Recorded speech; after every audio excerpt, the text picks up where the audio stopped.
来乡亲啊，做风台，高雄的三明区昨暝10点外有一栋大楼外壁广告的布条，雨风吹到用要滴落来。民众今日发现到意外，赶紧通报警方甲广告厂商来处理。厂商到场了后，是派人冒险对挂伫个14楼高悬的外墙，要甲这个布条挂好长。惊险的一幕，互人看到会流凊汗。警方是回应讲，现场拢做管制，而且有封锁线来警戒，拆除的过程拢伫个安全的范围内。广告布条啊挂伫大楼的外口，安尼飞来飞去，风台迷，风受到透，民众看到会惊，通报大楼的管委会。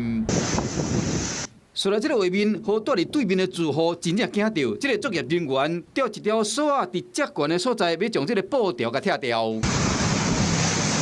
拆掉的时，有人搁伫1楼，真危险。这样很危险啊，然后砸下来也有可能容易砸到那个其他的人。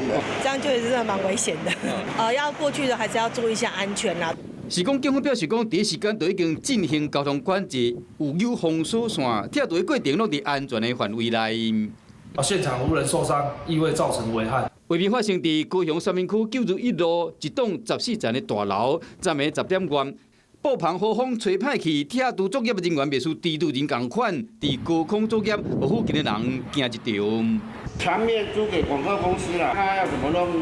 大楼对啊，大楼不会管这个啊。专家表示讲，这款高空作业有一定的危险性，一定要做好保护的措施。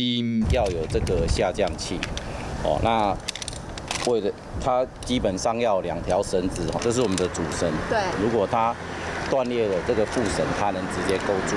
风台天作业人员伫遮悬的所在拆布条啊，乡亲嘛替你紧张，这个头路真正是危险佮辛苦。Hello， 我是冯维之，想要抢先掌握最及时的新闻资讯吗？赶快订阅、按赞、开启小铃铛，锁定华视新闻 YouTube 频道。